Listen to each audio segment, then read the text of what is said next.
lecturing a male friend about the danger of gender roles while simultaneously texting another man about my boobs.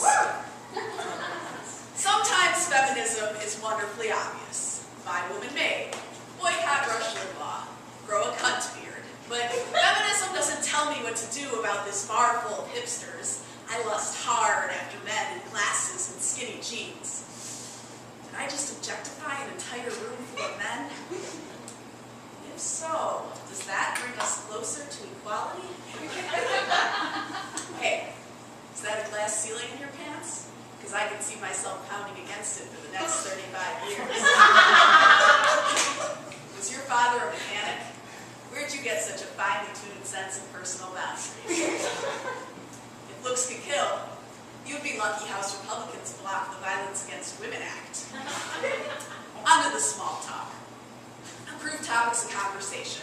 The Chicago Blackhawks, the failure of charter schools, unionization efforts at Target, obscure craft beers, and how this bar used to be so much cooler before all the kids from the yuppie neighborhood started coming here. Avoid my body, his body, what I'd like to do to his body, and anything that has ever been written in Cosmo. By now we need another trip to the bar. Hey, women earn 77 cents for every dollar earned by a man. Can I buy you 3/4 of a drink? That's the shit. How about a Long Island ice? Back up. I'm supposed to be sex positive, like I show up in bed with pom-poms and motivational cat posters. 2, 4, 6, 8, oral sex is really great. All the orgasms, none of the shame. Bad pop culture never got the message. Victoria's Secret is still selling thongs that say sure thing, and Steubenville is still blaming the victim. How do I say sex without saying object? How do I say I want your attention without saying I am yours for the taking? That's a nice shirt. It would look great on my floor after we've both given enthusiastic consent. If I said you had a nice body, would you hold it at exactly the distance you feel comfortable for me? Are you pro-choice? Let's go do things that lead to abortion. Now for the clothes. Does he want to leave with me? Do I want to leave with him? Exactly how much has each of us had to drink divided by our weights and rates of metabolism? Is it gender neutral that neither one of us is carrying a condom? Susan B. Anthony, am I letting you down? Or do you just wish you'd been allowed to have this much fun? Hey, I need you, like a fish needs a bicycle. Hi, I'm Amy David. I'm a poet.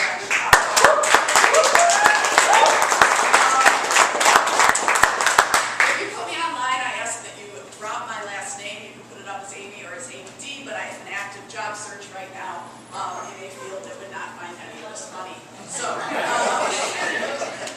yeah, so anything that goes online, if you can drop the last name, I appreciate it. You guys are going to give me point companies for days because I'm doped up on the events and yeah, too much. Okay. I was like driving up here and I was like, oh man, should I do poems? I can't remember anything, or should I just like tell stories about internet dating? Because I know you guys had Waz here last month and I heard you just told dick jokes for like half an hour. Yeah. So I was like, I just. I mean, everybody likes dick jokes. I don't have that many dick jokes. Let me see if I can think of one. No, I don't know that off the top of my head. So I'm going to do poems because I don't have dick jokes. What other option is there?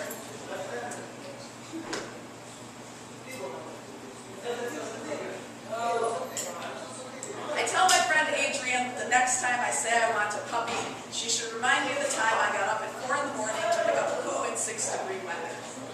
Dog sitting in January means 5-minute walks, windshield like the nose of a ghost, and when the thermostat finally jumps above the drinking age, it is a day for the dog park. What a relief to finally be off leash. Ripley does what dogs do, which is to say, fillets other dogs. I do what owners do, which is to say, check for wedding rings. A woman shows up with a full-size poodle-looking dog, dirty, white, and royal, both of them, and Ripley is curious, then growling, then on top of the poodle, and by the time I yank at his collar, both dogs are back on their feet, Ripley's jaws mouth strapped onto the side of the other dog's face. The owner is screaming and trying to pull her dog away, and I have my hands on his neck, but Ripley cannot let go. The UPS man sees us, runs in, straddles him and grabs at his ears like handlebars, and still he can't let go. And Ripley, it's January, and I'm hurting. I can't let go. This guy left me, Ripley, and there are 3 or 4 people gathered around now. And the owner yells to call the police, and he just keeps clamping down, and this is what I do, Ripley. I'm so bad at letting go. Someone has a broomstick swatting him in the face, and there are people pulling on both sides, and my dog doesn't care. Those teeth never let up, and I'm a poet, Ripley. And poets, we practically invented heartache, but we never mastered it, never learned how to exile it to the page. Sometimes we all hope too hard, cling too long to a mouthful of bloody fur. I could never love a man who wouldn't eat carbs, Ripley, and I knew better, and the owner is still making a noise like dental floss, and I'm afraid to jerk the collar too hard. I've been acting helpless, Ripley, and I'm not helpless, though I sometimes lack strength in my upper body, and no one else is going to come along and fix it. It has to be me. Straight for the eyes, and I can't even do it with the tips of my fingers. I have nails, Ripley. I promise this will be quick. My slapstick knuckles, and it's enough to shock the dogs apart, and everyone is still yelling at me, and outside the gate I have to sit down. And there is blood beneath your eyes, Ripley, and 3-pointed craters. And maybe the poodle bit first, but it doesn't matter. If the 2 of you both hurt each other, nobody will ever remember it that way. And everyone is still yelling, but one winter pink woman tells me you're not a bad dog. Ripley, you just got scared.